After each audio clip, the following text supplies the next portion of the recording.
All right. Well, Jason, welcome back for Hi. another episode. It is nice and early, as everyone can see, a little change of venue. We're here at the member lounge of IGP. Thought we'd do a little in person, get out of our normal. We've been having some technical issues lately, so I think this hopefully defeats most of those issues and makes it a little more enjoyable for everyone. I hope so. And this is a very great. This is a great facility. So it's nice to kind of sit here. This little in-person sit down is great. It does feel different. It does. And right behind you, I'm staring at a golden tee. So if we get bored, we just turn around and start playing some video games. It'd be great. That'd be great. Just like, all right, guys, we're stopping. We're gonna go play. Who could get higher on Pac-Man? You know, it's funny. I don't know what we were here for. Maybe it was league night. Maybe it was another time. But I walked in here, grabbed something out of the fridge, and turned around. I was like, when did we get a golden tee here? Just like randomly showed up. I was like, I got to give this thing a try. I haven't played golden tee in forever. It's a good point. I mean, I've only popped in here, but it is to grab something really quick over there. I never turned to this wall. Yeah, the door's usually open. So it kind of just takes your mind off and you just go straight in, straight out. You don't even think about it.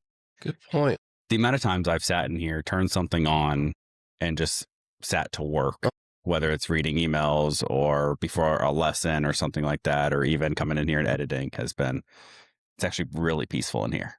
It is, yeah, because we came in here for another live podcast about 2 months ago. You were here working, and yeah, I don't think that was here. No, it was not. That's a new addition. It's a New Year's present, a Christmas present to themselves. New Year's present. Yeah. All right. So today we're going to talk through kids and sports. I want to hear all about your golf team because I know y'all are probably starting to ramp up a little bit. Mhm. Weather hasn't been amazing, but want to hear all about that. We want to talk about youth sports and the state of youth sports. We kind of touched on this with the IGP guys on the first episode, maybe the second one with them, where we just talked about the time commitment it is for these kids, but definitely want to dive a little more into that with some personal anecdotes from my side with my kids picking up their sports again now that we're getting into spring, how that impacts parenting, and then even the coaching side of this. Like I'm a new dad to the lacrosse phase, so there's a lot of researching on social media. So how does social media impact how we learn and what's right, what's wrong? So a lot of youth sports and how we use technology to better ourselves. But let's start with, how's your golf season going so far? Yeah, we're just getting started. I think first tournaments are coming up this week. So we got the middle group going this week, and then top group goes next week. Then middle, that it's ramped up. It's went from like, okay, we're in beginning the school year. Let's relax. Let's kind of get our rust off. Let's kind of get the kinks out. And then the weather hit and took us out for almost 2 weeks. It's because they covered up to protect their greens and their facilities a few days before all that ice storm hit. And then it was covered the whole following week and didn't open up until I think the following Sunday or Monday before. And then we don't get out until like Tuesday or Wednesday to the facility. So it was almost 2 weeks before we actually get to the course. And then facilities aren't as available, and some of the kids just don't have the luxuries of IGP or even in-home little flight or launch monitor that they can hit in the backyard. Of course, Yeah. the weather was bad, so this first week was rough. Yeah. Getting them in, just getting them out, and just, guys, we got to find our swing. Whatever it is, it could be ugly. It's not going to be perfect, but we've got to find our rhythm, find our swing. Kind of like what Ben and all these guys talk about is getting that muscle activation again, getting the muscles to understand the mechanics and motion. It's there, but gotta kind of wake it up, reinvigorate it. And so that's going to be the interesting part. Again, everything comes down to districts. So it's really just use these next few tournaments as developmental growth. Like we've talked about, it's like you're ramping up for a tournament, but use this tournament as, I forget what the term was. I know Ben used it, but it's just going out with your swing changes. Just, hey, just don't worry about trying to win. Just focus on a couple of things and just use it as a tune-up. Yeah. And then the next one, then it's like your end goal is the mid-am or for them districts. And it's use these other tournaments to just kind of learn more of the game, learn more of the course knowledge, and learn more about yourself strategy-wise. And so that's why I'm like, guys, don't panic if we don't win. It's great, but we're just starting out and everybody's in the same boat. So that's what makes it nice. It's not like one school got an advantage over the other. Well, maybe a couple did. I won't say the schools. Let's just say they got a lot of green. Well, it's funny what you're asking from Ben, this exact term we blanked on last time we talked about this. So it's funny that we're blanking on it again. But, it's Texas is or at least DFW is a pretty year round sporting weather, whatever the sport is, outdoor sports specifically, obviously. We have like 3 weeks of kind of really cold weather a winter. Outside of that, it's usually upwards of 40, 45, which you can definitely still get outside and play in that. It's not always ideal if the wind is howling, but you can. So like, how many of your kids from, I'm going to say week before Christmas, because finals and everything, and I'm sure practice stops, week before Christmas through like this time, how many of your kids didn't touch their clubs, even though they really could have outside of the past 10 days? Knowing them now, I didn't ask this year, except for maybe a couple, but just knowing the trend, maybe 3 times, like maybe 1 or 2 rounds, no range. Just, they said, yeah, I played once or twice. So that's crazy to me because like we can, but I asked that question because when I like talk to my boys, lacrosse and baseball, they barely touched their stuff over the past 4 weeks. It's like, guys, like in today's day and age, you have to really be putting work in. Like from the baseball perspective, they expect you to be putting 30 minutes a day minimum in on your sport, regardless of practice or game. Okay. So obviously that would be your 30 minutes, but if you don't have practice in game, you're expected to put 30 to an hour in on some type of fundamental drill. And it's the same with lacrosse. They call it wall ball, right? Throwing it up against a wall or throwing it up against a rebound net. They kind of say, 30 to an hour will improve your stick handling and your passing and your shooting. And it's like, it's easy to do where we live, but it's also hard to do. But I also get it because they're kids. It's tough because it's funny when you say that, because going back to even when I was in baseball and they didn't have, even back then, like not that I'm old, but it was hard to find decent equipment, especially baseball, right? Tennis ball, I mean, I guess you could use a tennis ball, but you want a baseball to like throw, have a return, do grounders or play catch with yourself. But back, even 40 years ago when I was going through this process, you almost needed a second person because the equipment and stuff, just the amount of sporting facilities just wasn't available, especially where I was growing up. And so you need another person. My best friends growing up, they're all in the basketball. And then all the baseball kids who I knew, they actually live on the other side of town. And of course, now that I know, like parents work or schedules, it's like, oh no, we can't get you over there. Or, oh, we got to find a place to practice. So I get that part of it, but I think the other side of it, which we can talk and we lead into as well, is, at least for high school sports, we got 4 or 5 days practice, then they work, but nothing against what some of these kids won't do, but they are driven more academically, at least with a lot of my group. And so when they get through practice, it's academics or it goes into work, and that takes away from their practice time. But then we also feel it, we're working. I think we talked about it either through text or through the last podcast stuff. It was like 2 weeks before we even touched our own clubs. And we have the desire to want to practice. That's where the struggle comes in, is how do you get the kids to want to practice when it's not during practice time? Yeah, it's hard from a parent perspective. We talked about this on the last few episodes, just finding the time to golf. I mean, we've both been busy. You're rolling in on 4 hours of sleep after a wedding shoot last night. I did a minor league hockey game. Wednesday, I have, a lacrosse game that I have to go shoot on Thursday. So, I mean, we have jobs and we're busy, and I get my practice in for 2 hours every Monday morning before work is kind of my main practice point outside of some putting and chipping in the backyard type stuff. So yeah, it's hard as adults, but it is definitely hard as kids. But there's so many tools out there too. Like like you said, we didn't have the equipment. We didn't necessarily have rebound nets and everything back when we were growing up. Good ones, at least. Yeah, good ones. But I will say, I use a tennis ball a lot. Like, I was a catcher, so I use a tennis ball a lot, and I would throw that. And it's not totally the same, but it was something. But, and maybe this is a grander conversation, when we were kids, we were running all around. We talked about this with the sledding last episode. Mm-hmm. We did some dumb stuff, but like when I was in 6th, 7th grade, we lived in a community in which my best friend lived about 1.5 miles away from me, and we'd ride each other or ride bikes to each other's house in 6th, 7th grade. And our parents didn't care. We didn't have cell phones. We didn't have all this stuff. And we kind of did that. And so I always had someone to go play with anyways. And funny enough, my best friend was a pitcher and I was a catcher, and we were on the same team. So it kind of worked out. We'd always just throw together.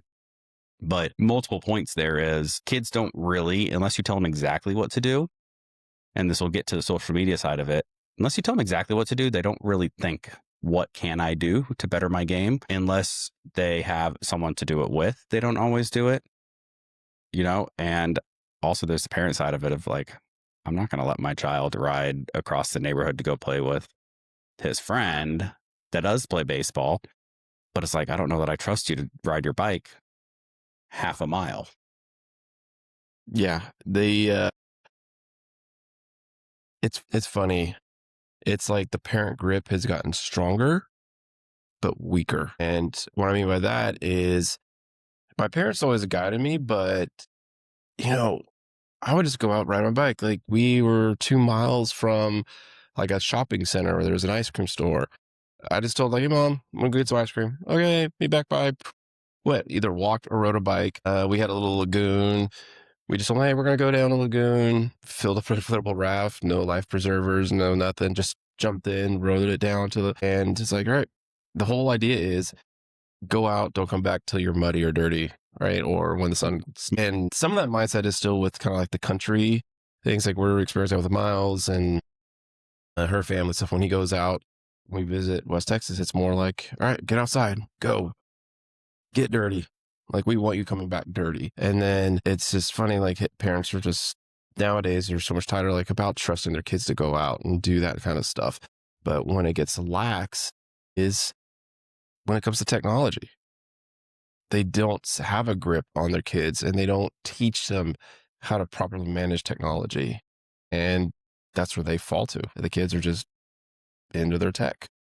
Yeah, they go wild searching and down the rabbit holes. Before we get into that side of it too, because you mentioned a lot more working kids. How much of that is due to our economy, that you have kids that are actually working to help buy their cars or maybe even save up for college? Where I work, it's kind of a mixed bag. So some of it do it just because they're not into sports and they're just like, oh, I need a job. Others do it because they want to build their car or buy a car.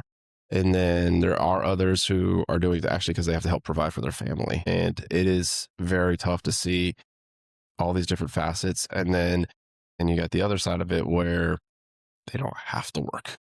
Yeah. And yet they're just as lazy. And I'd rather have the kid who's in the middle of the road because they understand the work ethic. They understand it does take time. It does take dedication, prioritizing, time management to figure out all of that flow. And it's really interesting to see it all kind of circle around.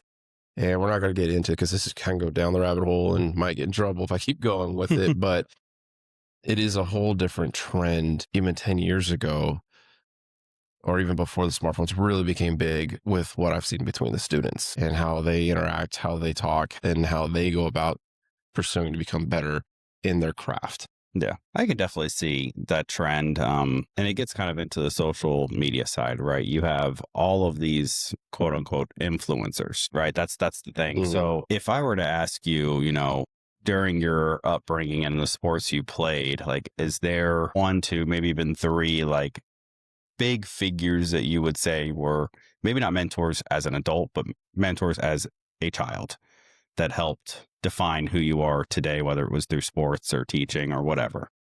Yeah, so that's a tough one because, I mean, even for you, it just, the immediate access through all the social media platforms didn't exist. So the only interaction that we ever got is through whatever television program or television Mhm. channel was actually airing it, interviewing them, and then the few off chances you go to a live game to go see them and just to call them, well, I mean, they were influenced because it was more, they're a role model.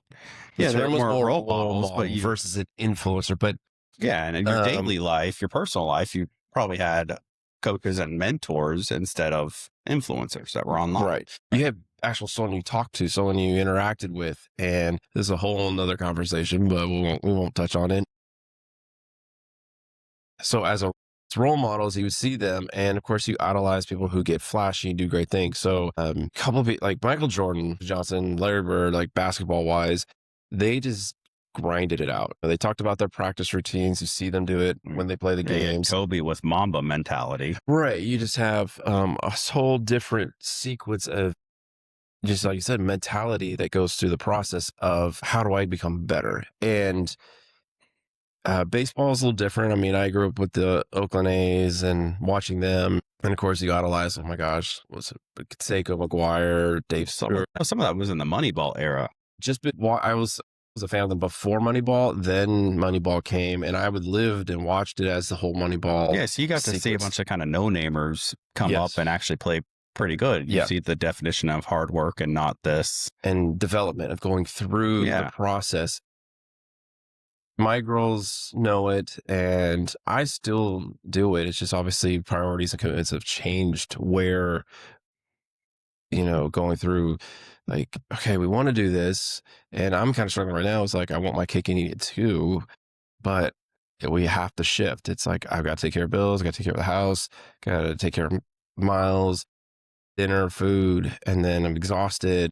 And the cake part is like, I still want to be able to have a good, solid workout routine, and we want to still practice our own game, but I'm having to sacrifice.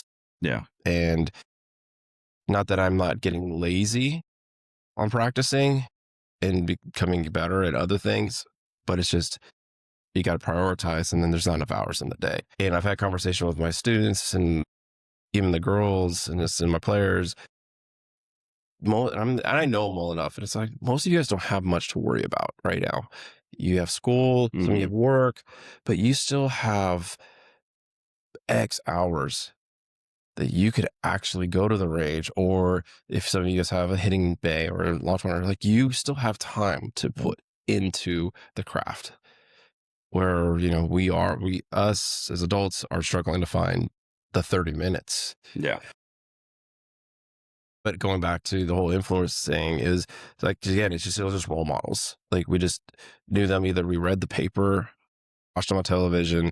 I don't even think ESPN existed when I first started watching sports.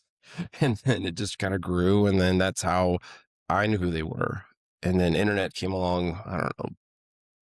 When did internet come around? 90s, 80s? 2000 was the .com era. So yeah, even when I was I guess it would be elementary, middle, none of that tech existed. So you had to look at these people and look how they were.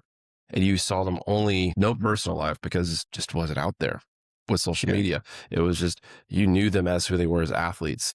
And I think that also makes a big difference. Yeah, the first form of social media, being MySpace, really didn't come around. Yeah, it really didn't come around until I was, I think, in 8th or 9th grade. And Facebook, I didn't get a Facebook until I was a senior in high school, graduating senior in high school. So I was kind of obviously Facebook had been out. It was just specifically for college kids, and it was slowly coming down in. I'm going to say I was 4 years behind Facebook before it started, something like that. I don't think Mark Zuckerberg is that much older than me, but you're right that the social media wasn't really a thing. And we have a lot more social media influencers than mentors. And I'll be the first to say, I think it's really easy to fall into that trap. I mean, you kind of fall into that influencer dopamine kick, and you're like, oh, this is awesome. This is great. We can go do this. But you start to really be like, oh, okay, maybe that's not the right path. That's not the right person to follow. It's not the right thing to go do. And I think what it is teaching our kids, one, we all know social media is teaching our kids to have short attention spans. We talked to that on this. But I also think it's teaching our kids that um, it is easy to become wealthy or an influencer. All these kids want to be influencers now because of the wealth that can come with it through partnerships and sponsorships or this or that. I don't think they totally see what it takes behind the scenes to get to the point that that's actually a lucrative career. I mean, I don't think, if we talk golf specifically, I don't think a lot of people really understand what Grant Horvat or the Brian Bros or Good really put in behind the scenes to be at the level they're at, whether it's production value, planning. He's got his hands in how many businesses now? I mean, he's partnered with Phil on For Wellness. He is a part owner in Tacomo. He's with Primo. He's a part owner. I think TaylorMade has a little agreement, or no, Lab. Yeah, I don't know if he's financially invested in Lab or not, but yeah, you're correct. He's in Lab. So like, he's not just a influencer. Like, he has his hands in the businesses of some of this, or his fingers in them. And yeah, maybe that's due to his success, 100%. Mhm. But I also think it's due to a lot of hard work on his part. He split off from Good and kind of went and did his own thing. I don't think the kids are really thinking about that. And that also comes into the whole NIL era of college, right? We have a lot of these players, especially, we'll say football specifically. I mean, some of the top NIL makers are 3.5 to 5 million a year. And I'm not saying they don't deserve money, but are we also setting them up for failure because it's instant success, instant money, and then maybe they get hurt and end up not going to the NFL, or maybe they do go to the NFL and technically the rookie contract for even a first rounder is less than what they're making in college. So I think we are just creating a world in which you're looking for the quick hitter, get my money fast, but you're not really actually building the foundations to a good financial career. Yeah, and you hit on it. It's the instant gratification, the dopamine of that. Oh, I got it right the first time, and not realizing, the work that it actually takes to put into it. You're gonna find success, and kids don't like to fail. Well, no one likes to fail, but you could only be successful by failing. You have to learn, like, otherwise, if you just have that easy track, things just come to you just because maybe you did put a little bit of work in, you have natural talent, and just timing could also be part of it. And then all of a sudden you hit a wall or you start to struggle. What? Kids don't know how to cope. Even college athletes, even nowadays, these pros don't know how to cope when they hit a wall and they struggle. This instant gratification over the last 20 years because of technology and knowing that they could just, oh, okay, I don't get it. I'll just move on and find something else.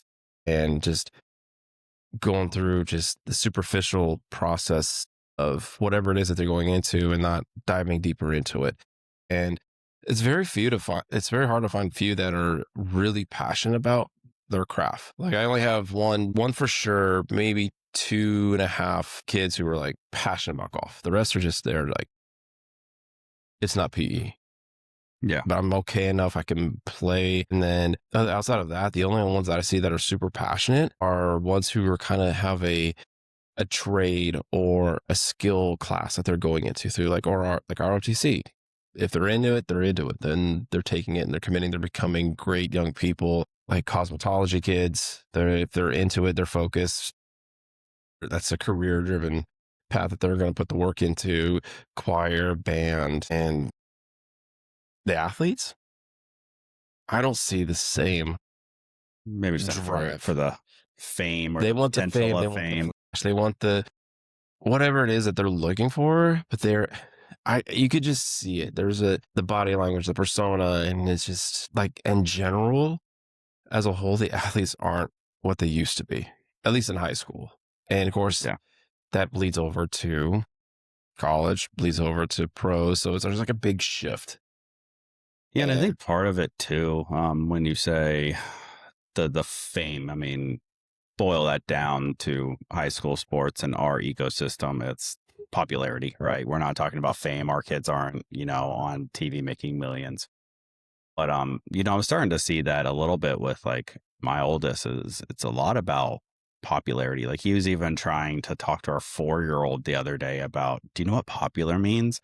And I stopped him and I was like, dude, like No. it's not all about being Oh. popular and like having the most friends. And I think you hit on a couple points there. The first of which is a lot of the niche groups that you mentioned, cosmetology, theater, choir, the people that are generally in those fields, they kind of own who they are and they own that friend group. I think there's an identity complex when it gets to the sports because for males specifically, it's a lot of ego driven. I'm the best, I'm bigger, I'm better, I'm stronger. So it's a constant competition, even within, like if you and I are the same age and we're fighting for the same starting position, we might kind of be friends, but we're also like competitors because there's a life beyond this. We're both trying to get to college or this or that. And I don't think you have that. Something I've absolutely loved getting into the photography side of life is everyone is so inclusive. There's no competition. Like you can get on Instagram and everyone is so nice. Like you read the comments on a picture and there's not a single negative thing. It's like, dude, you did great here. This one looks amazing. Like it's a very positive community, but that's that creative community that falls in line with theater and choir and cosmetology. And there's just no competitiveness there. So I think that's a lot of maybe where the sports comes in, but the popularity is, but that drives from the influencers. Again, it's coming from the social media side of the kids. Just they think that popularity is what matters. It's like it's not. It's building the fundamentals. The second thing that you said that I really thought was important because it impacts my career a lot. You have to make a lot of mistakes. Like you have to become. We talked about this I think 2 episodes ago when I was talking about the Tom Brady quote of being master of your craft. We don't have masters of craft anymore, especially in construction. Like we don't have artisan style labor anymore. You might find little niches that do custom homes and stuff like that. But like if you think centuries ago, you had Romans chiseling statues out of stone or pillars out of stone, and they're the most beautiful buildings in the world. And we can't go do that kind of construction anymore. We don't have artisan style labor in construction because no one masters their craft. They want the quickest road to success possible. And I see that a lot in the staff that comes up through, like you have a 3-year out of college kid that now thinks that they're ready to be a project manager. And you're like, you haven't seen enough to be a project manager. You might be qualified. And if everything goes exactly how it has on your previous project, you'll be great. But if one thing happens that you haven't seen before and you don't know how to handle it, you could really mess up. So no, we can't. We can't do that. Like that's not something that's you have to you have to like actually be a master of your craft, right? You have to learn the skills. Yeah. I mean, that just goes with and you have to put the work in, and kids don't want to put the work in. It's like they even naturally got it or they'll quit. I've seen it so many times that if they're not popular, they're going to find something they want to be popular in. And then if it's difficult, they just quit. And even with even just the teaching component, they struggle. Well, I can't do it. I'm like, yes, you can. You just gotta try. And they're like, well, could you just show me, tell me? That's not you putting in the work. Like you need to struggle, get the brain functioning to where you understand, to start talking to yourself. How do I go through this process? What pieces am I looking for instead of just, oh, that's it. It's just so many of them just want to skirt by and not actually put that time in. And, earlier on in my career, I was just looking at it like, why are these other people jumping up so fast? And some of them are really good and they can handle it, which is great, more power to them. But then it realized like, well, maybe there's something about me that they're just like, hey, we're going to pass you up because they see someone better. And then it realized what you said is just, I haven't gone through all the hoops or been through the process enough to understand all the multiple scenarios, all the different nuances that go into whatever career that it is, because you do have to go through these trends and these patterns and ups and downs, ebbs and flows, whatever you want to call it, to have we always say like a tool belt or an arsenal of things to kind of relate back to figure out how to problem solve. And, being in teaching for as long as I have now, it's at this point, and they always say this, and it's true. I could probably walk in, technology, no technology, and just go and figure it out. And a lot of the newer teachers come in, it's like they're all technology based because that's what they were taught to do. And it's kind of like, I mean, you may have heard it. You go to college, you really don't go to college for what you want to do unless it's very, very specific. You go to Mhm. college just to learn to develop because most of your degrees are hardly ever in what you actually have a career in. Yeah, I mean, I think my industry's an anomaly there because you go to school for construction, Mhm. but we know what we want to do, and it is very specific. But you know, pre-med, law, business, like you might have an idea. You might not have an idea. I want to be a Mhm. doctor. You don't know what kind of doctor. I mean, there's 100 Yeah, yeah. different ways you could take that. I mean, you can go DO, you can go MD, you can in law, you can end up reading and writing contracts for a corporate, or you can go be a defense attorney. Like it's to your point, it's colleges outside of a handful of specialized curriculums. It's just a general here, and you're going to figure out the path as soon as you get out of school and everything. So, but again, I think it comes down to being curious and inquisitive, and we're losing that as a Mhm. society, as kids, because we have so many influencers that are just telling us what to think and telling us what to do, and less mentors. And that gets, into the sports side with the kids is if they're not looking at social media, they're in 2 practices a week and 3 games a week where they're being told what to do 5 days a week. So it goes back full circle to they don't know what to go do when they're at home because they don't have a printed out practice plan. They Mhm. don't have that, you said it, toolkit. They don't have the toolkit of, I have 30 minutes. I can go do this drill for 30 minutes and it'll help me out.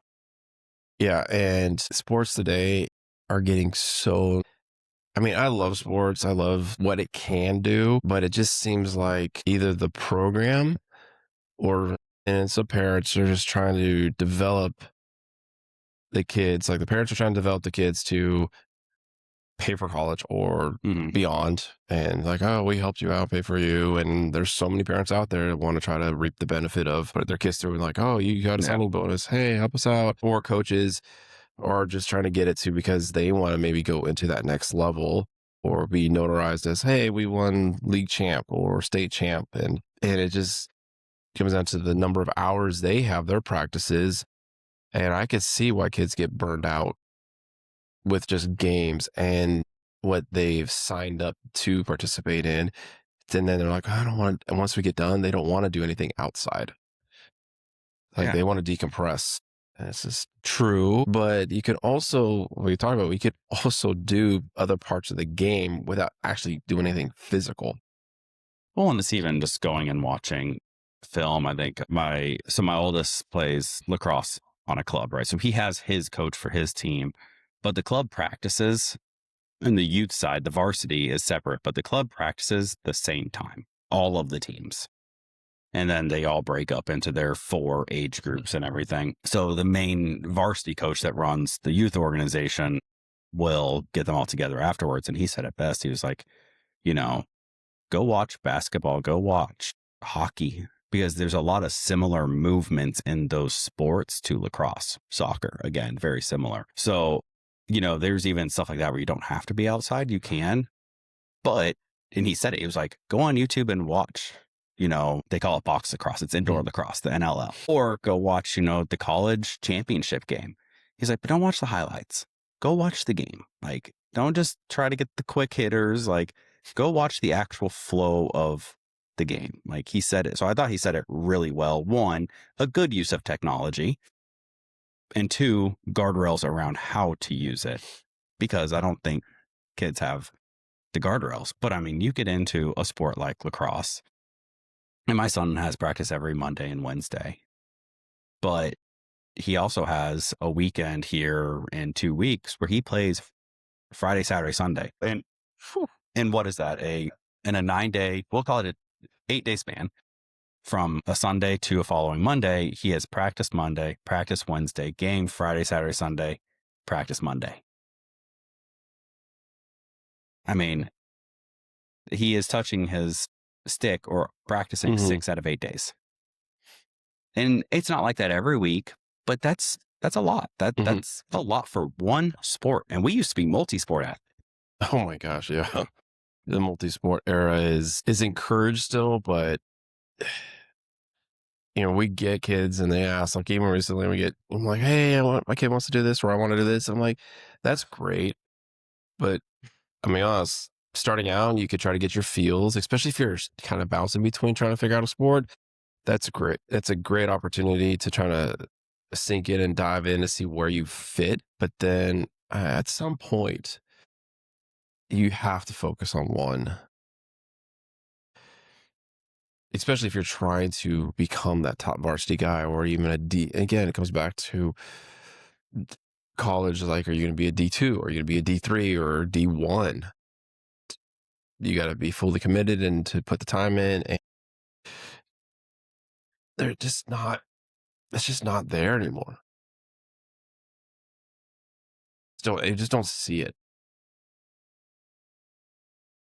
Our area that I'm going in now, other communities, other things, that's a different story, different scenario, different lifestyles, which changes things dramatically. Yeah. And you don't see it as much now. I think, my middle son, we switched baseball teams. And I must say, we went to like a club light. Like, we're not technically club, Mhm. we're playing in a rec league, but it is being ran like a club where they're expected to touch the ball a lot more during the week. We have strength and conditioning practices, we have hitting practices. Like, it is a lot more serious on the fundamentals of the game and the expectations of the game, which is great. There's no more like horseplay during practice. And I think it's a little bit of a culture shock for him because the last 2 teams he's on, it's been a little less structured. We're all there just to have a good time. And they might happen to be a good team because they were. Mhm. They were in the championship for 3 straight seasons. So a little bit of a culture shock. And our kids just aren't really used to that because the coach here he's a hardworking kind of guy. He's an executive level type guy. He has a lot of expectations. His practice plans, I mean, he sends out, and I'm kind of a coach. I'm trying to take a step back so I can just focus on Grayson, and all I'm doing is coaching the catchers, which is amazing. I don't have to have any other, like last season was a nightmare with having to be an actual assistant coach and help plan. But he sends us a practice plan before the practice, so we all kind of know what's going on and all this stuff. So he runs it really well to where he's teaching the kids the fundamentals, and he gave the kids 5 drills that they could do just at home without any you know get in front of a wall, grab a tennis ball and just toss it up, and kind of kneel down and blocked it with his fielding Mhm. hand. Like, you could do this 100 times in 2 minutes Mhm. and that will immediately better your game. Same thing, Trip had a lesson yesterday for lacrosse, and he's a senior in high school that's teaching, and he constantly, he was like, well, he just needs to work on his cradling. He's like, he can watch TV and do that. Like, just have your stick in your hand, cradle, just get the motion. And it's like getting those little drills is amazing. But again, that's 2 people that were in person teaching a drill and a fundamental, which gets back to the mentor, not an influencer. It's someone that is mentoring and wanting you to Mhm. grow, not someone that's wanting you to follow them so they can grow. Mhm. And that's just it. Even some of the stuff I've been working on myself, with Ben and those guys, what they're telling me, how to just look for these little nuances. And I'm, you know, moving it into the my players, and it's amazing. It's just grip. Like, okay, guys, your grips are horrible. Like, I even knew that before even being, told here to change mine up. Um, but it's just you could do this, and even watching them even trying to hit with it, they're like, it's funny, it's weird, I don't like it. I'm like, well, you don't like it because it's new. You have to learn how to like it. You have to learn how to use it properly. Like he said, just when you guys go home, just when you're sitting on the couch, whatever, just grab the club and work on what I was telling you. Just, you know, for a right-hander, it's always almost most amateurs tuck that right hand under too far. Yeah. And it's just very strong grip. It's like, no, you need to bring it back over. And they're like, wait, do you want me to do this and this? I'm like, yes, like that's proper way to, now it's not may not be perfect for you, but it's better than it's a better baseline than what you were doing. And so that's a key component. And then just, the mirror drill, just stand there and just hold the club or a stick and just get your body to learn the proper motion. And I go, the rest of it will all come into play. But right now, like, I'm not worried about how far you hit it. Like, if you hit it even 50 yards shorter, but it's in the middle, it's playable, that's fine.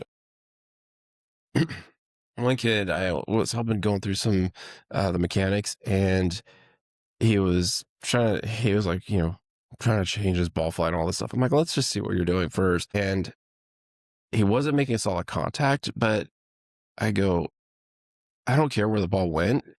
It already sounds different. And I go, you didn't do anything crazy. Like, you didn't increase speed in the sense that I made you had to swing faster.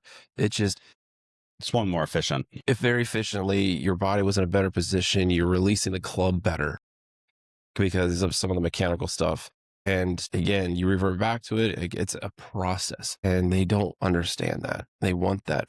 Boom. I want it to be fixed. I want it to be fixed now. And I go, it's going to be weeks, months, depending on how much time you commit outside of this. And you don't need to hit a ball. Like, literally all the stuff I'm telling you, there's no ball involved. Yeah. And it's the young brains, like, trying to understand that and process it, but that's what they think. Yeah, I think all sports are hard to an extent of like how to get better and the work it takes. Golf is definitely up there on just the difficulty of the swing. I mean, golf, I think it's well known that golf is a very hard sport. I mean, I think it's the hardest, personally. I think there are parts of it that are definitely the hardest. Luckily you're not hitting a moving object like baseball or hockey and stuff like that. But you're 100% correct. It is a very hard sport, and it's easy to get in your head because you don't have the adrenaline. You don't have the speed of which a hockey game is where, oh, I whiffed on a slap shot. I got to get back on defense and go play. And it's mind of a goldfish. Golf, you have, at least the pros, they have, a 1 minute walk to their ball where they're stewing on what I just do there, what I do wrong. That's a whole nother conversation on the mental side, which hopefully we're getting into with IGP. Yeah. But I don't want to sit here and completely dog on social media and technology because we have a podcast for utilizing it for a reason. We're utilizing it. And I hope we want to be utilizing it for the good. So, how do we as parents or even, on here as podcasters really help everyone delineate good versus bad on social media? Because there's a lot of good that comes out of social media. There are, like golf specifically, there are a lot of good people to go watch to better your game. There's also a lot of bad that you can go down the rabbit hole. And maybe that's the difference in long and short form YouTube. Because I think if you go watch the Me and My Golf guys, or, Rick Shields used to do more on the lesson stuff. I think more now it's more for entertainment.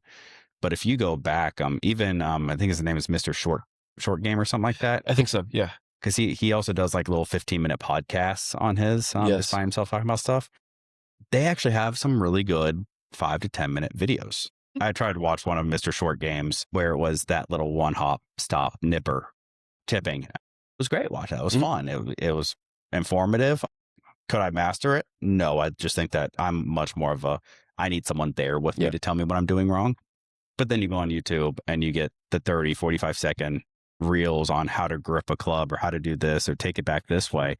So is that the delineation?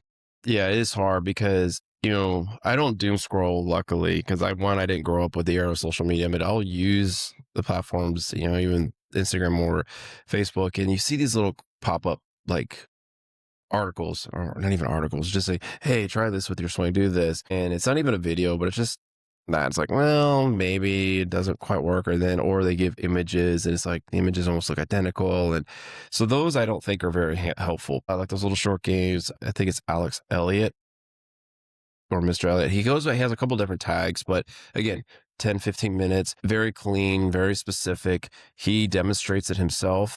He shows it. And then he actually, in some of his clips, he says, if something's going wrong, this is what you need to do to tweak it. Like, this is the setup, but if you're still not seeing it, here's something you can try. But I even done some of the stuff in it, like, wow, okay. Just helping set up some visual cues, because when you can't take alignment sticks to tee off in a tournament, but when you're at the range, you could do that. You can start learning those visual cues. And I was like, oh, okay. And then tried it, and it's like, all right, it works. It was easy, very informative, and able to connect versus just with some of these other things. Danny Mod also does 5 to 10 minutes. Just like, hey, do this. If you're chipping or pitching, line the club up like this, open it up, change your stance, and then you can practice it and try it, and you can connect, relate, and it works. Again, you have to still develop the skill into getting into it, and then so you said the real short form, but then also you got the real long form. And it's mostly like, I love watching them, like good and granting them, but the long form is just to watch them play. But they're like, oh, I got to do this to do this, but it's not a lesson.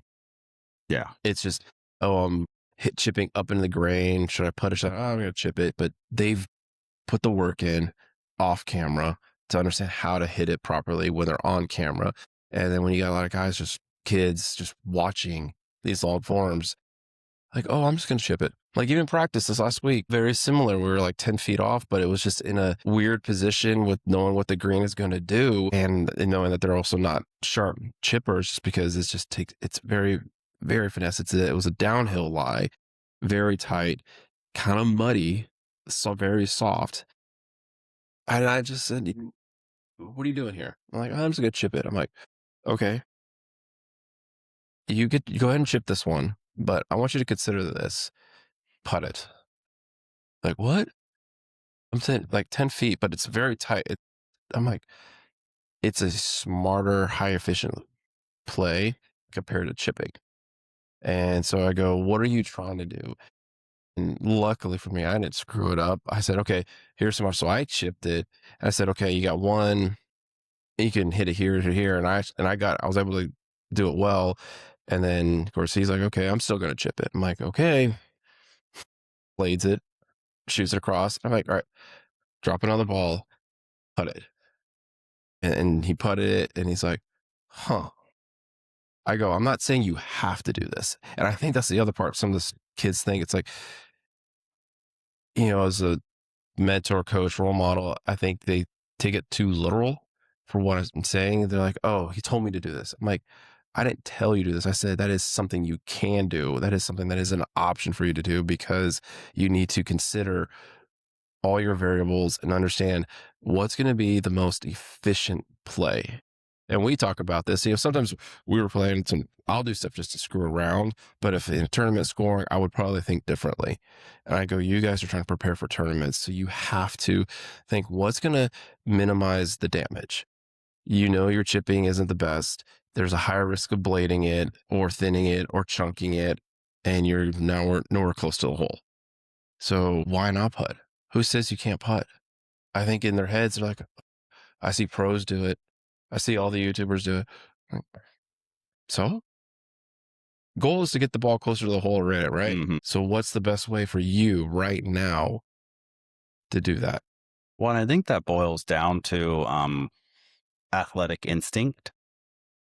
I think we're losing that athletic instinct because of, again, our youth just wants to be told what to do. Coach Chin told me to putt it in this scenario, so I'll putt it every time. When you're 100% correct, maybe there's a really big ridge that you have to navigate, and it's probably not smart to putt that if it's a big 20-foot breaker because of that ridge. Might make sense to just chip it and deal with getting a two putt, but you're also changing your mindset there. I think you're kind of getting this like technique obsession instead of that athletic instinct. And that's almost counterintuitive, because I think most people would say hitting the high flop shot and executing it is more athletic than putting it. But when I think about athletic instinct, I think about you are using athleticism, and your brain is part of athleticism. You are using that to get the best outcome. Sometimes that means doing the most boring skill, but the highest IQ in that moment. Versus chip. And I think YouTube and I'm gonna say less YouTube because I think I I think think you more can TikTok. I think you can curate a lot of what you watch on YouTube. You definitely have a homepage that throws stuff at you, but if you know what you're looking for, you can kind of get to it. And related videos are pretty good. It's the TikTok and the Instagram where you get those quick reels, and it's like, to your point, it's showing a clip of Garrett Clark hitting a high flopper and landing it to 1 foot. We should also probably think about the fact that that's how this man made his upbringing. Like he started off doing trick shots. It's like watching Josh Kelly hole in one, whatever his trick shot guy. Like the guy is amazing at those kinds of shots because that's what he does for a living. So again, you don't see the hard work that it took to pull off that shot. All you saw was the reel. And these kids are like, oh, I can do that. Right. It could have took Garrett 1,000 times before he actually got that right. Yeah. Like sitting there with the camera recording for 2 hours. Like, who was it? One who's really good about it is, I think it's Gabby Golf Girl or Gabby Girl or something. Gabby Golf Game, I think. Something. She'll sit there. She's a pretty good golfer, but she's trying to do little fancy trick shots, and she'll sit there. And I've watched one. It was a short form, but it was like, all right, 0-1 or shot 1, 2, 3. Sun's changed, and she's like, 200, 400, and then it's like getting dark, and it's like 800, and she hits the shot that she was wanting to do, the trick shot. So it was nice to see that she was kind of putting out there like, it's not what you see, it's the process.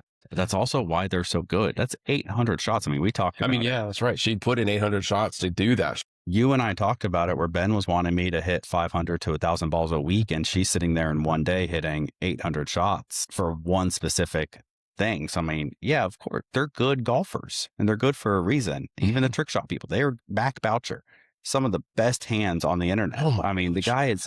He can move a ball left, right, up, down. He is freaking insane, but he does that for a living. It is so fun to watch him. I'm not going to go out and try to hit a backwards flop shot that spins to, like, there's no way that's going to happen. But again, it just goes back to TikTok and YouTube, or TikTok and Instagram. It is so algorithm driven, and it's almost like algorithmic coaching, where it's like, I watched one video on how to fix a slice, and what do you think my next 10 videos are?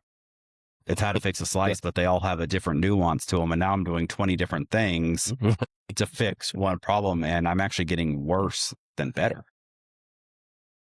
Yeah. Even early on when I first got in, it's just watching these guys. I'm like, yeah, I grew up just bump and run it. It's always a safe play. It gives it, one, it's going to potentially get you closer to the hole. 2, you're going to get a feel and read of the green, especially early on in the tournament. If you don't know how it's behaving, how the greens are receptive or not, but they're like, no, I'm going to fly it to the hole and check it up. And then they hit it. And then it's like, oh, I didn't check and didn't do this. I'm like, okay, well, you got to look at your fundamentals. Like, you hit it, you struck it okay. Like, it was clean, but what do you need for spin? You need speed. Well, if you need speed, you may overshoot it. So there's a lot of different technique that, again, the YouTubers and the short forms don't talk about how to do it. They just do it. And so they just assume, oh, it's a short chip. I can, and then, okay, we're not, all right, well, you can go into, oh, is your grooves cleaned? What kind of ball are you using? Like, it can go down a huge rabbit hole on that. But yes, a ball run's always safe. It doesn't matter what kind of ball you're using. It doesn't matter, how much speed you're going to put into it, because if you just do it properly and let the club do the work, it's going to have a higher efficiency for you than trying to get fancy because it looks flashy. Yeah, absolutely. And I think maybe that comes down to us as parents and coaches and teachers and all the above. When do we step in? When do we kind of help put the guardrails in place for them to utilize the technology properly without, like you said, you kind of need to make mistakes. You kind of need to learn on your own, or you're just not going to ever really get it. But how do we teach and get involved at what point so that we're not just taking away their decision making?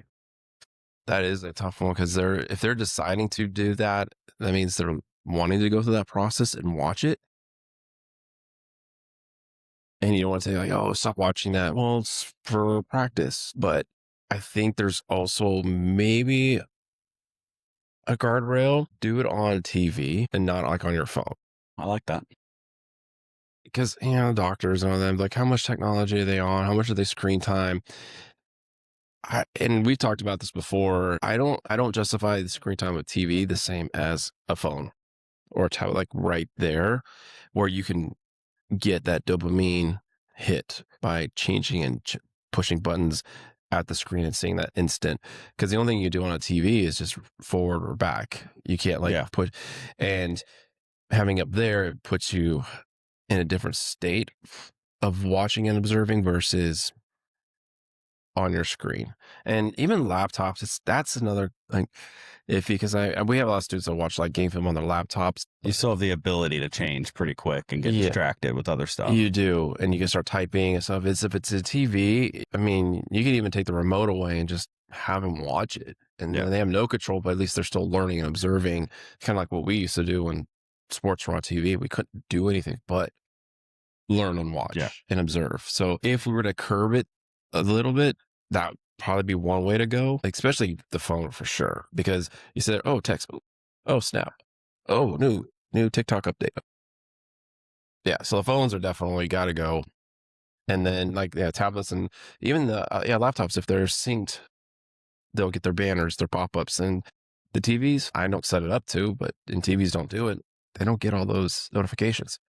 Yeah. It's just so you can focus on TV, but it's kind of a weird way of saying it. But if it's for the right purpose, it could be helpful. Well, and they even talk about that in the business world. Because obviously you're not on your computer as much as I am, right? You're teaching and you're on your feet and being active in life. Me, on the other hand, I sit behind a desk all day. There's been a lot of productivity coaching ever since really COVID on how to focus your time. Like one thing I did years ago was I actually turned off all my email notifications on my computer. So like I don't get the little pop up in the bottom right hand corner. I obviously get meeting reminders, stuff like that, but I don't get that. So I could be working on something and not even realize that I had 50 emails come in the past hour.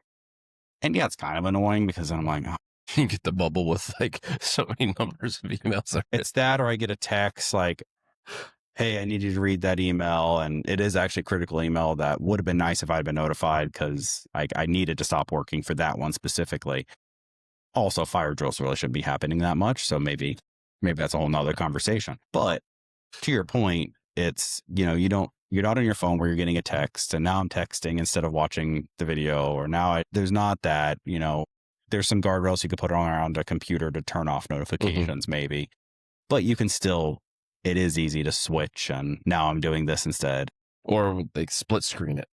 Or you split screen it. Exactly. I do that all the time when I'm working. Like I will have a meeting up on one side. For me at work, I have two monitors. So I'm meeting on over here and I'm working over here and I'm paying attention to half on both sides. And neither one is really getting my full attention, which isn't a good way to do it either. But again, I think that's the negative of technology on a whole nother conversation around how technology is bad when it comes to connections, because the amount of virtual meetings we have instead of in person is just insane. Whole nother conversation.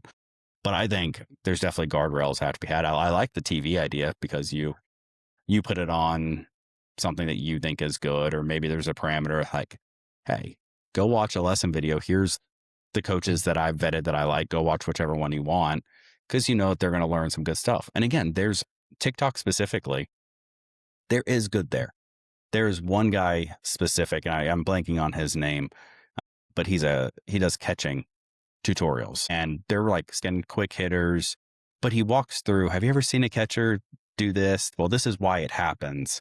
And he walks through the fundamentals to make sure that doesn't happen, proper setup and all that fun stuff. I mean, he'll even make fun of like the trendy TikTok style.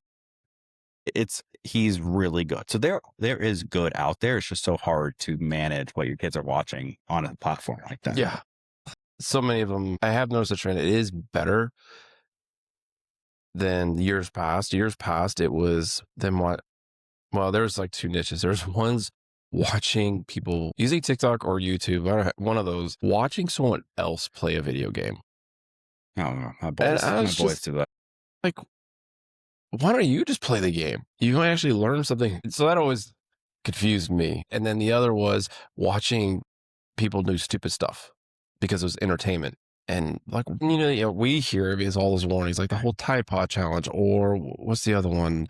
Cinnamon or crackers in your mouth, or a mouthful of, like all those stupid things. Oh, TikToker did it. So, Yeah, I think the problem is, but that's getting better. well, I hesitate because I agree with you, but also, like, you and I both grew up in the Jackass era. It's true. So we watched a group of guys do some pretty dumb stuff. The difference, I think, is we watched it out of pure entertainment value. Like, you and I didn't look and say, hey, I'm gonna go try. we should go do that. Like, no, we watched it and laughed because they're being stupid. I think that's the issue, is they weren't influencers. Now you have influencers doing this kind of stuff, and their whole name is to influence other people to maybe do something similar, like the Tide Pod challenge. And it's not always the best thing. And I think that's the key differentiator, because I definitely agree with what you're saying. I only disagree because we did the exact same thing. Yeah, I mean, we were dumb. We did stupid stuff growing up. I mean, for sure. Like, I can look back and like, wow, I'm lucky I'm here sometimes because of some of the stupid stuff or potential stupid stuff. Yeah, but we weren't eating hazardous products. No. We were doing dumb stuff like driving too fast, or Yeah. sledding, or like doing stuff that, stuff that any kid honestly is going to do. But we weren't doing stupid stuff. Right. I don't know if it was just the parents taught us or we just knew natural safeguards, some things, because it's just like, oh yeah, there was like a pitch on my roof where I could easily jump off and have fun with it. But I'm like, I don't know. I just had awareness like it would probably be stupid to do it, but it'd be fun to do it. But growing up, we had a pool in the back and kind of a flat part of the roof that I'm going to say is like, it was like 10 feet off the side of the pool. Definitely where you could probably get a little bit of a running jump and start, because you're 15 feet high. So getting 10 feet on 15 feet should be hard. Did I ever try it? No, because I at least knew that's a really bad idea and I can really get hurt.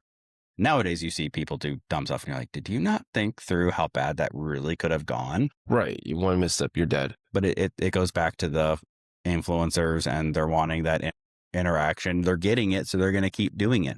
We had a guy on one of my previous projects, and this is kind of way before the true influencer, because this would have been 2016. So I think pretty far ahead of that curve, but it was a group of kids that drove race car style stuff, but they broke into the job site one night and they climbed the tower crane, and the kid was hanging from it. And below, I mean, this was a pretty tall building. I mean, our tower crane, I think, was 300 feet. And below the building was the grid of steel, no roof or anything. So it's like, dude, you fall, you might hit one of those beams. Regardless, you're going to die. We all know this. But I mean, it could be really freaking painful too, because if you fall, you might hit that beam first and then hit the ground. Or it's like, but you're hanging from this tower crane, like anything could happen. You're doing it all just to put it on YouTube and get views. Like, it's just really stupid stuff. And that's what our kids are going to watch to learn how to play certain sports or learn how to do certain things. So I think there's a lot of good in social media. I think there's 10 times more bad. So filtering through what to watch to benefit the kids is tough. Yeah. And Shelby said it, and I kind of almost noticed it too, or it's become the new norm, but I feel like the crazy, stupid influencers, the term influencer is not as prevalent as it was 5 years ago. It seems like it's slowed down, or again, it's the new norm where they don't like being called influencers anymore, or people are just falling off that rail, just like, you know what, I'm done watching them trying to sell me something, because that's what a lot of it was. I think a lot of people are starting to realize that it's self-serving. I mean, these people are doing it to up their views and their wealth, not really watching out for your best case versus, we're sitting in a place like this. These guys are here strategically and specifically to benefit you. Yeah, they're making money doing it, but their end result is to make you better. If you have a bad experience here, you're not going to come back and you're not going to tell people to come here. So they care. I mean, we've talked about that in depth with IGP, with Ben and Colin. We talked about how everything they've done here is as an asset to the client, not necessarily the business. Right. They're serving us. They're serving the customer because we're here because the end goal is to become a better golfer. And then maybe along the way, even for the younger kids, become better people just because they're learning from these guys, just learning how to interact and just develop mentally. And that hopefully that work ethic and all of that will lead into them understanding the process and the steps that the struggles that it took for their golf game will also bleed over to the real world and make them just overall long term elevated. Yeah, and it's creating communities of our jobs and work. I mean, Ben didn't put a golden tee in here to make us better at golf. It's because he wants people to be here. He wants people to be talking. He wants people to be helping each other. He wants to create a community around his facility. And you just remind me of something. I feel like it's only was the first couple of years, but it just felt like, golf is such an individual sport as far as who you are and your identity. It just felt like early on in my coaching career on that side of it, there was too many people that still wanted to be too individual. They didn't want to help because they felt like if they helped, made that other person better, they would lose their spot. And I mean, I get part of that, but I'm like, if that's your fear, then you need to reconsider your path here because yes, you could still become the best golfer on the team, but yet you could still help other people in the team because you're not going to be here in 3 years, 2 years, whatever year it was. So you need to pay it forward and just say, hey, this is some of the stuff I've done over the years. This is something that's helped me. And don't worry about losing your spot because you are still going to go out and hopefully perform the way you're supposed to perform. And hey, if I got 6 guys now gunning for the top 5 position as a solid number 5, then that's how it is. That's what makes a team better. That's what drives you to become better. The complacency that I see now is just, oh, I'm number 9. I'm good. Yeah. Who wants to be number 9? Like the kids don't want to become better. And then the ones who are better are afraid to make the others better because they don't want to lose theirs. It's about competition. Yeah. Yeah, it's a tough mentality to have. And I think that's part of the mental side of it. That's definitely something I want to dive into with, the IGP guys on how do you work through the mental competitiveness, the loneliness of golf one, and how that turns into team. With Ben being a college coach, I think he's uniquely positioned to have that conversation because he probably dealt with it a lot with the kids. Like, you have some kids that maybe want to be loners and just be successful on their own. You have some that, college golf is a team sport. It's not individual.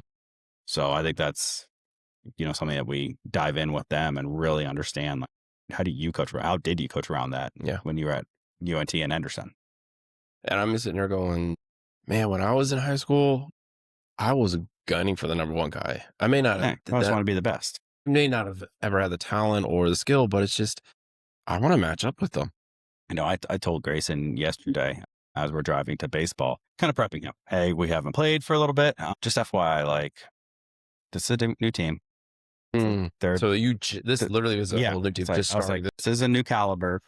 I said, I want you to know, like, I don't care if you're the best kid on the team or not. I truly don't. Obviously, I want you to be the best kid. Like, I think you have the talent, but the only thing I care about is you are the hardest worker on that team.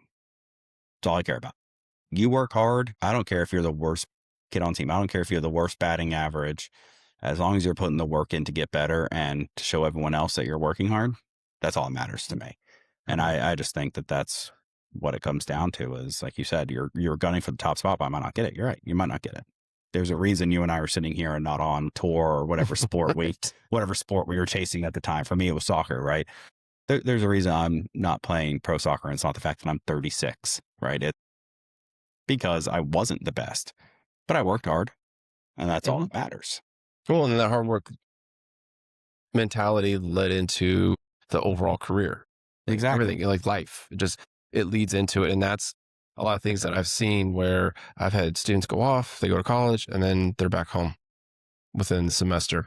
questioning, what am I doing? Going to local school instead of the big campus that they went to. So, Yeah, I mean, that's a whole nother, there's a whole other stories and things that go into that we don't need to, but it's just, it is interesting though to see how that trend has yeah, just varied. Like, because when they ask one of my girls, they're like, where are they going? They stay in local. I'm like, no. And I'm like, I'm not going to keep them close. I go, they want to go, they went to California, went to New York.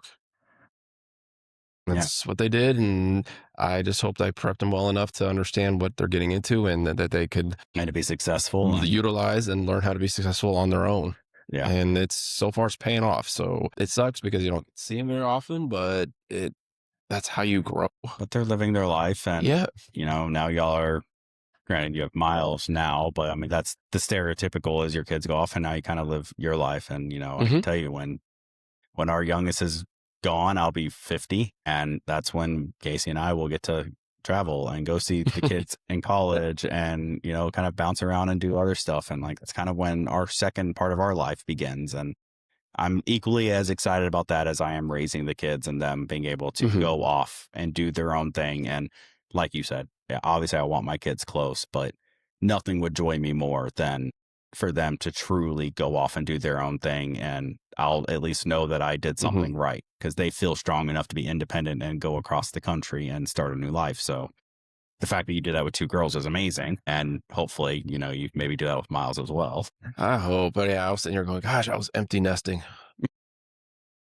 I could move forward. I could be moving forward with my golf career or something else. And then, no, here he comes. And I mean, I wouldn't trade it for a thing. The kid's a crack up. He's funny. It's like, you're 2 years old. And that's like, do you know you're funny? Or it's just your personality is just, it's crazy in his own way, his own natural comedic timing. Yeah. And it's like the girls when they're that age, they had their own nuances, but it's just, he just makes us laugh. Like he just does something. It's crazy. Kids. Yeah. Well, you said getting better at golf. Let's spend 10 minutes here talking about golf because we didn't talk about it last time, but Brooks back on the tour actually played decently well at Farmer. I mean, made the cut. He made the cut at Farmer. I think it was a T58 or something like that. Yeah. And I get that. The rust, I can't say rust because he has played, but I mean, I don't know how much he's played because Liv is different. He's had to take care of his family. He did acknowledge that he was nervous,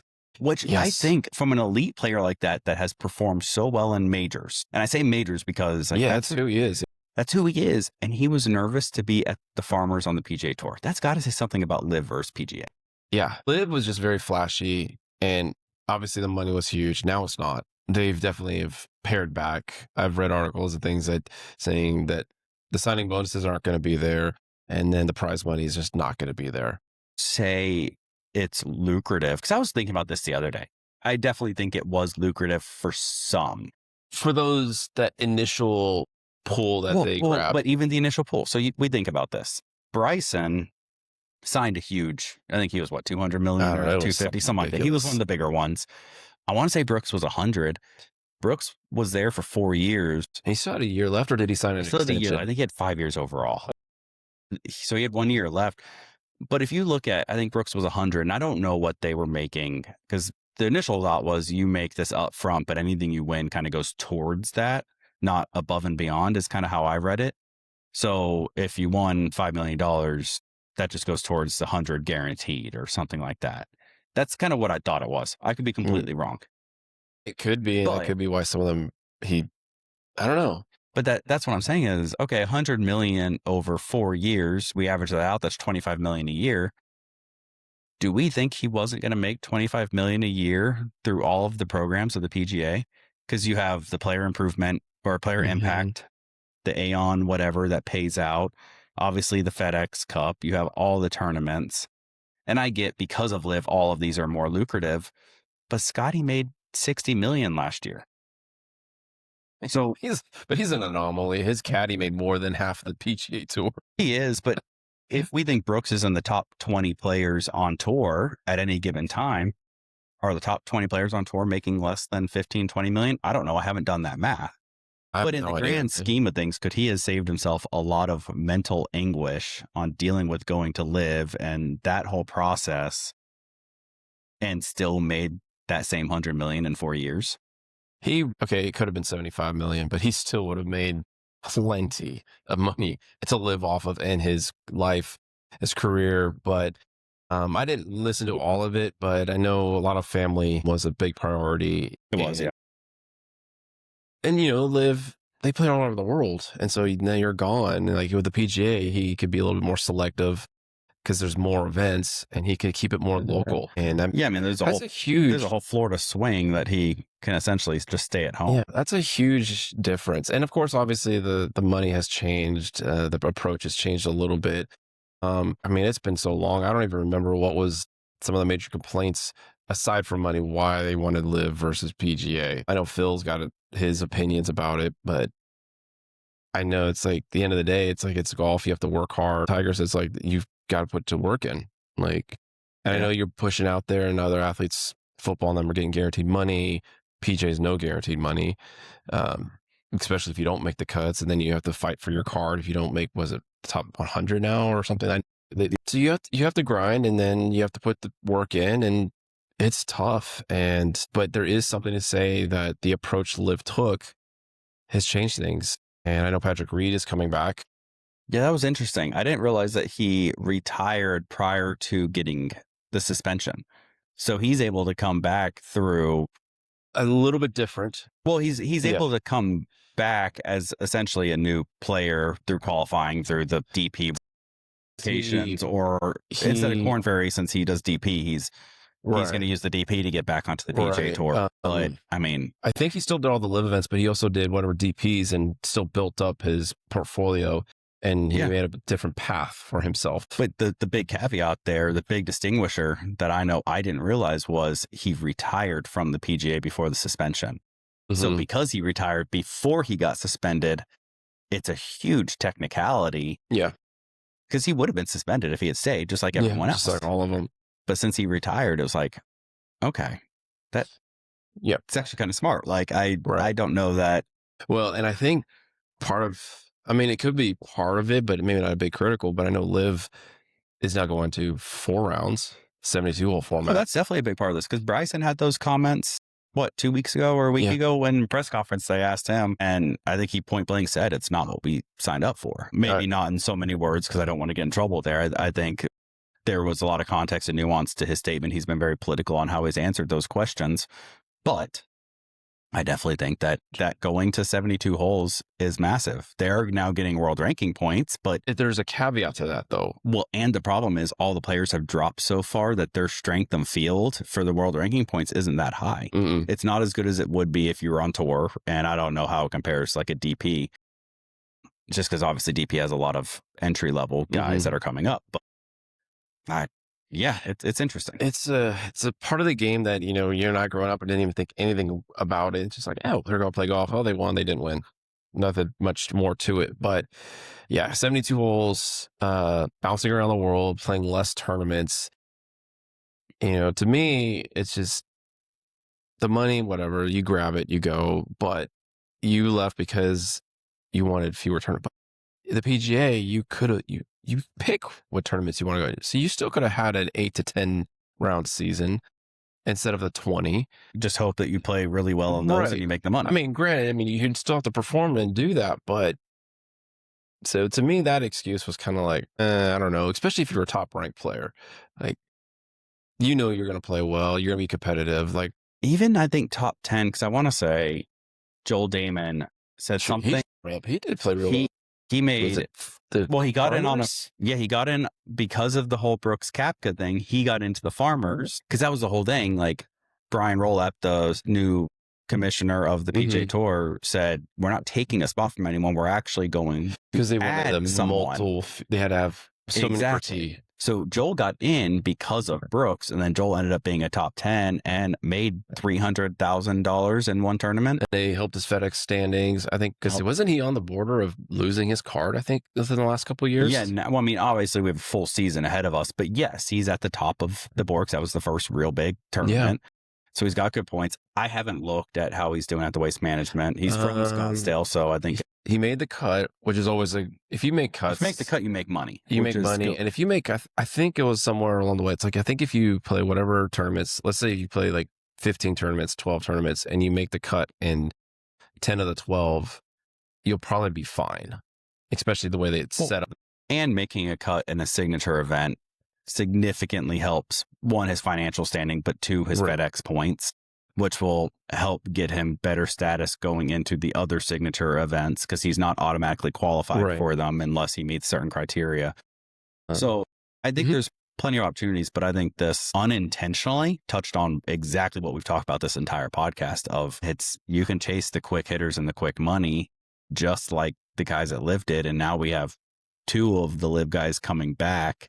God knows if we'll have more want to, but like they got the money and it's like, it wasn't really great. Like it wasn't a good situation. The only one that I know that it was DJ signed an extension, so he's staying because I think he just likes. DJ just has the mentality for that. I don't think he really cares for the grind of the tour. I think he wants to play golf to make money, but his real passion is fishing and being on his boat. Cam Smith is a lot of the same. Yeah, Cam, I don't know if we'll see him come back. He might. He was another name that might come back over. Rahm's going to be curious. I think we'll see Rahm. He's what, 1 more, 2 more years? I don't know, but I think he'll be back. I do believe he'll be back, even though he said now in one of the recent interviews, like Rahm and Bryson says, no, we're staying. But that could just be the fact that Rahm will stay to the end of his contract. That was also prior to the 72-hole issue. Yeah.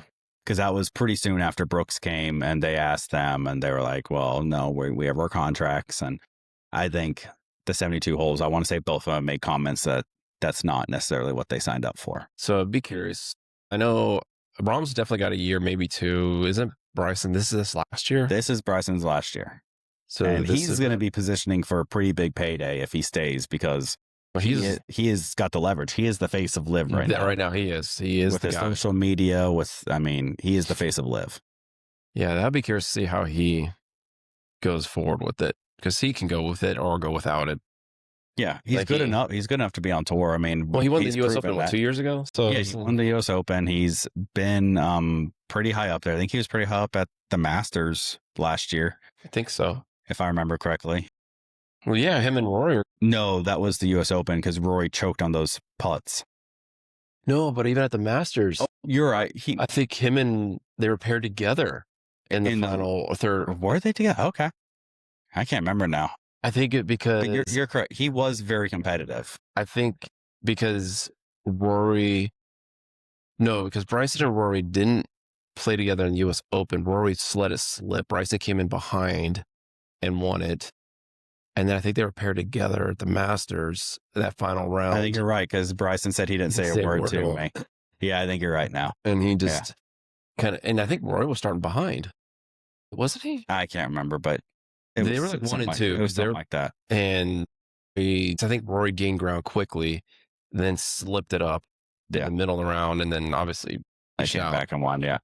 Yeah, I don't know. So it's definitely interesting how all that will play out for sure, but I think it shows like it's not always about the money and the fame and the new thing. Just put the work in, and I think Bryson's an anomaly. He's not going to make 200 million over 2.5, 3 years on PGA Tour, so I think that's different. But I think over 4 years, Brooks probably could have made 100 million. Yeah, but that money in your bank account day one versus over 4 years. There's definitely still an argument for budgeting. Different argument for that. But okay, well, good. Well, what do you have golf wise? Your tournament's coming up. Yeah, I've got registration opens tomorrow, so I'll get on first thing. I don't know what time it opens, if it's like a midnight thing or if it's like a 9 o'clock start. But I'll be checking throughout the day tomorrow when I have off time and try to get in. So I know it's like 40 slots available, but I don't think they fill all 40 slots because I looked at previous tournaments and could have just been timing. They had like 20 people in the field or 30, something like that. But yeah, I've already kind of committed to like, as long as it's within an hour's drive, I'm going to do it. It's just if it's like an hour and a half one way, I'm like, it might be a little stretch. I don't know. I'll have to see. So they haven't released the details. It'll all be tomorrow. So hopefully it's in the Metroplex, so it can't be too far. Yeah, I think most of those stay pretty central just because we're a pretty big Metroplex. Yeah. So I don't think you're going to get something out in like Weatherford. I think that'll. I don't think so. The ones that I've seen in past schedules, I think the close might have been like Mansfield-ish area. It's still about an hour. Where's Tangle Ridge? Isn't that down Tangle Ridge is south? yeah, it's south. It's about an hour. I think 15 like that maybe. area, whatever. There's a Yeah. couple courses in that area. There's like Grand Prairie. So some of those were the ones that I think were the furthest ones away. Okay. So it'd be nice though to Not have too one far. like kind of in our backyard though, because they do at Waters and they have a couple down at Gotcha. Carroll Park and Dallas. So those would be kind of nice. But yeah, we'll sign up and see what happens. Yeah, I still need to sign up for my qualifier. I actually got a buddy that asked if I'm available in March to do a pro scratch. Oh, Never done one of those. Don't know. His exact comment to me was, are you going to be in a place to play in a pro scratch in March? And this is the same guy I played with at Fields Ranch. I was like, I mean, you saw me, like there's moments of great and there's moments of bad. So I have 2 months, maybe. I think there's another one in April or May that I might kind of tell him, like, maybe we just defer to that one. Like, I don't want you to waste a spot on me if you have another buddy that can perform better than me and you want to be competitive. But it's a 2-day at Dallas Athletic Club. It's a Monday, Tuesday. So I'd have to take off work as well. But yeah, DAC. But yeah, it's kind of a cool little. We've played there the last couple of years. The boys enjoy it. Cool. Yeah, I've only played there once. But again, I've just never played an event like this. It's funny because it's very old school, very like hole next to hole next to hole, except for a few random spots. But it's just designed to be difficult with the layouts, the dog legs, the trees, all of that stuff. And I think was the blue course, one of the courses, they just recently replaced all the greens. So they're only about a year-ish old. So they're still going to be firm. I got to get my ball striking because, I mean, irons and wedges used to be the best part of my game. And with this swing change, it's actually become the worst. So I've got to figure some stuff out. So maybe I have that coming up. And then May will be my qualifier as well. So we'll kind of see what happens. Yeah, we'll see how it goes for both of us. Got a few months to figure this out. A few months to figure it out. Sports picking up. So we'll have to find the time. So hopefully next week we'll have the IGP guys, right? If I'm doing my math right. No, we got one more week because next week's the 9th, 10th month. They're the following week. Oh, okay. So we just have next week is a normal pitch. Yeah. Okay. So we'll have the IGP guys on soon. Marcus will hopefully be on again with much better technology. Yeah, we got to figure that out. You know, so we have a handful of things coming up here. Got anything else? Any last thoughts? I'm taking a nap. Yeah, I can imagine you're pretty tired. I'm gonna get home before anyone wakes up, so that's kind of nice. Yes. Are you sticking around to work on stuff? No. Tomorrow's my practice day. I got too much to do at the house and kids, and we just got too much other stuff going on. So I'm going back home and get some stuff done. I do need to treat the yard. See, yard stuff. Priorities. Got to take care of that before spring gets settled in and starts destroying it with weeds and everything else. Exactly. All right. Well, everyone, as always, release on Wednesdays. Follow us on YouTube, Apple, Amazon, and Spotify. Instagram? Yeah, Insta. Yeah, and Insta. We leave a comment, whatever you want to talk about. I guess, Jason, until next week. Until next week.